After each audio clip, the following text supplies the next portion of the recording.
안녕하십니까. 2급 29번째 배정한자풀이입니다.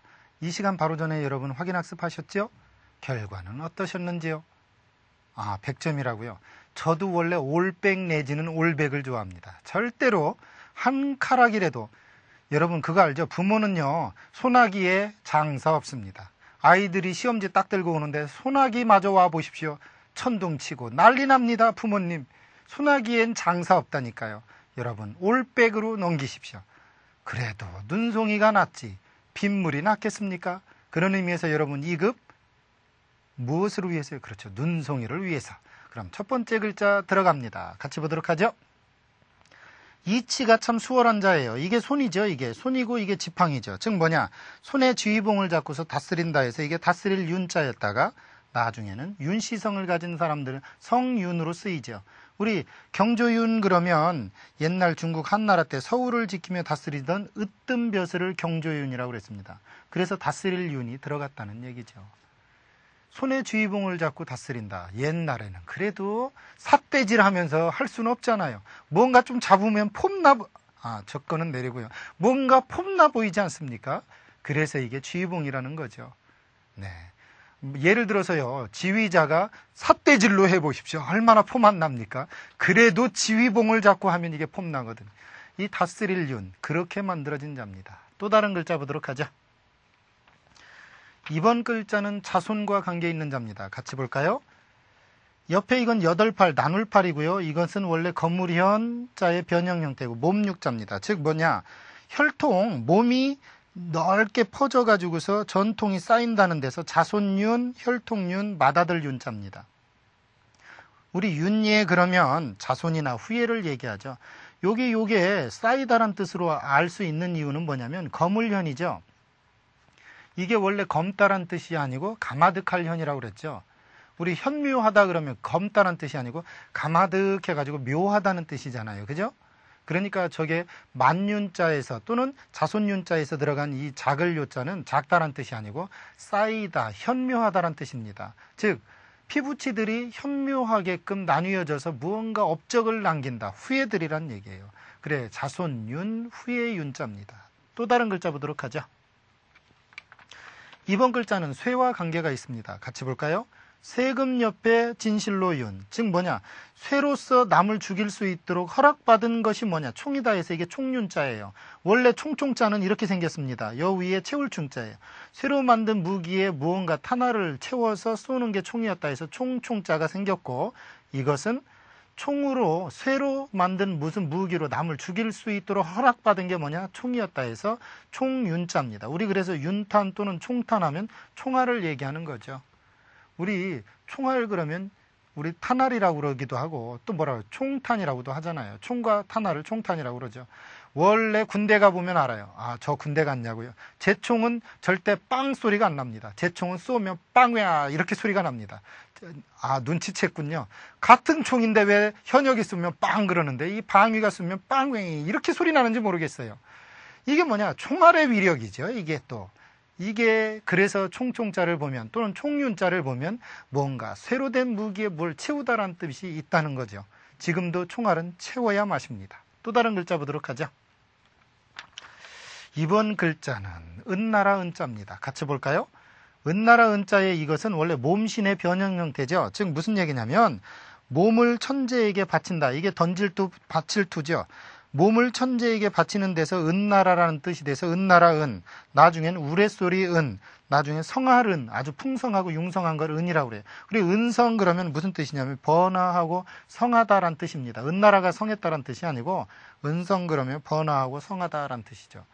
천둥 칠 때 어떤 느낌이 들죠? 깜짝 놀라죠? 바로 몸을 임금에게 바치듯 바쳐서 이루어진 나라가 은나라라는 얘기예요. 하은주, 은나라 탕왕이 천하를 평정하고 세운 나라입니다. 어떻습니까? 몸을 바쳐서 세운 나라죠. 그래서 은나라 은자입니다. 또 다른 글자 보도록 하죠. 지경은자입니다. 같이 볼까요? 흑토 옆에 그칠 간, 즉 흙이 그쳤다, 땅이 그쳤다. 땅의 끝이라는 데서 끝, 은 또는 벼랑 은 또는 낭떠러지 은자예요. 우리 은혜 그러면 낭떠러지를 은혜라고 그래요. 낭떠러지 은, 낭떠러지의 은혜 이렇게 되는 겁니다. 그러니까요. 낭떠러지 지경은자는 자세히 보면 지경이란 뜻보다는 뭐가 많아요? 끝은 낭떠러지 뭐 벼랑 이런 뜻이 더 많다는 얘기죠. 그리고 은혜 그러면 낭떠러지를 얘기합니다. 또 어떤 자가 있을까요? 이번 글자는 말과 문이랑 관계가 있겠네요. 같이 보죠. 문문안의 말씀은 즉 문안의 온화한 말이라는 데서 향기은자입니다. 즉 집안을 온화하게 하는 말, 이것은 향기 나는 말이죠. 그래서 향기은자예요. 남은 그러면 조선의 개국공신이죠. 원래 저 향기은인데 무슨 향기은이에요? 냄새 피는 향기은이 아니고 집안을, 가문을 빛내는 말소리를 하는 향기. 왠지 온화한 말이죠. 사실요, 말도 여러 말이 있습니다. 남을 상처받게 하는 말, 남을 뭐 실망하게 하는 말. 그렇지만 저 말은 온화한 말을 하는 것을 은이라고 합니다. 또 다른 글자 보도록 하죠.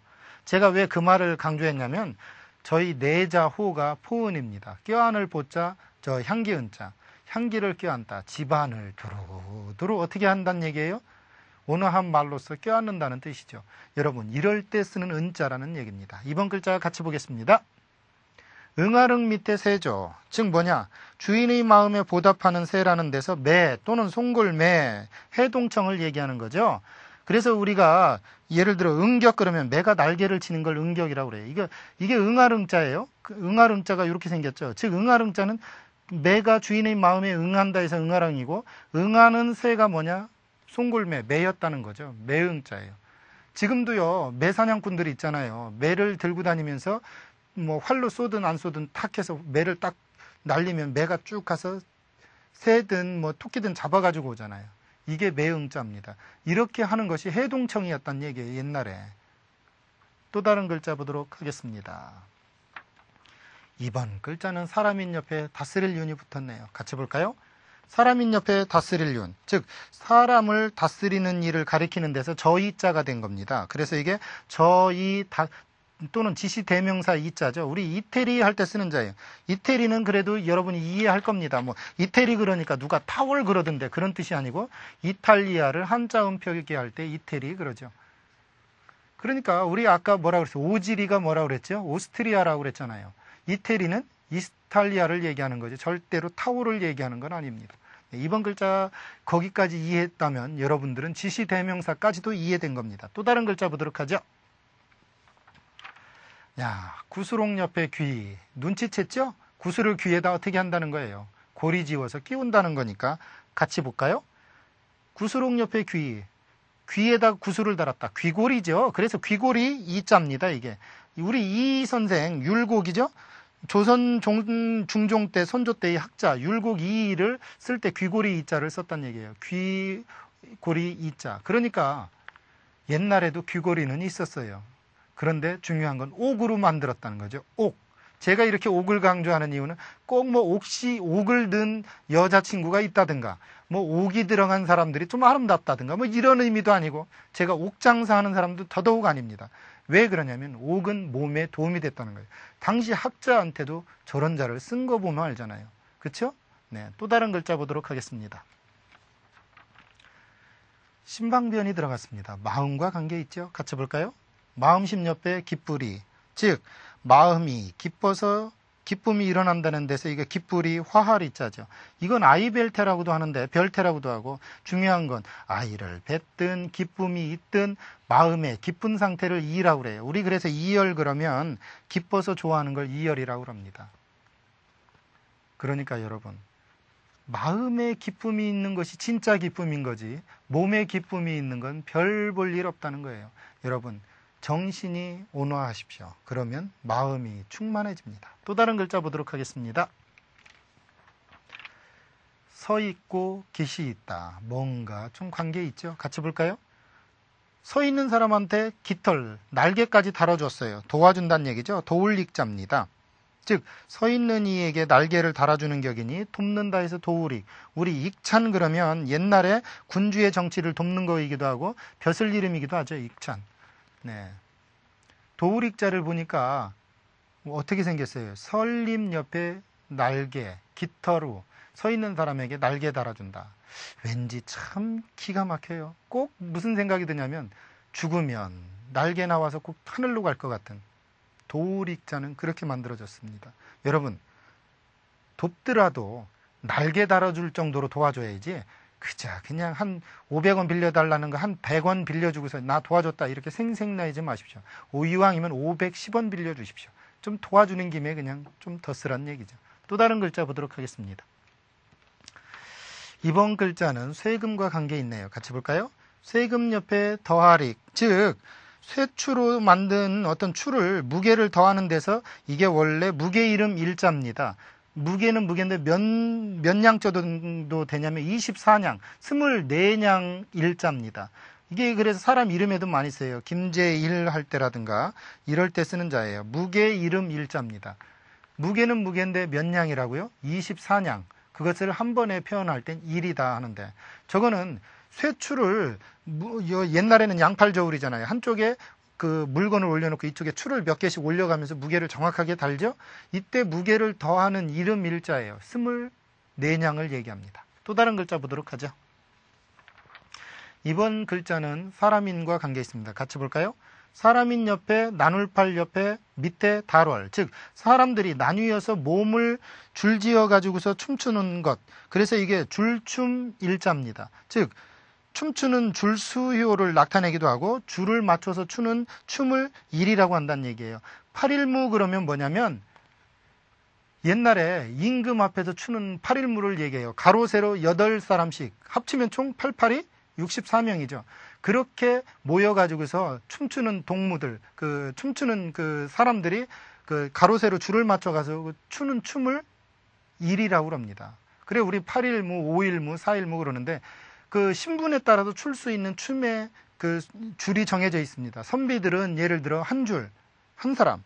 또 다른 사람은 조금 높은 신분이면 그래도 세 줄, 3일무, 3, 3은 9, 9명. 조금 더 하면 5일무라고 그래서 5사람, 5, 25, 25명. 이렇게 됩니다. 그러니까 8일무 그러면 굉장히 큰 거고 종묘나 재래악 같은 데서나 출 수 있는 춤 정도 됩니다. 네, 또 다른 글자 보도록 하죠. 이번 글자 이거 무지하게 싫어하는 사람 많던데 같이 보도록 하죠. 삼수변 옆에 무성할 자자입니다. 이거 불을 자라고도 하죠. 즉 뭐냐, 물이 무성하게 불어난다 그런 뜻도 있고요. 물에다 과자를 넣든 물건을 넣으면 이게 불어나죠.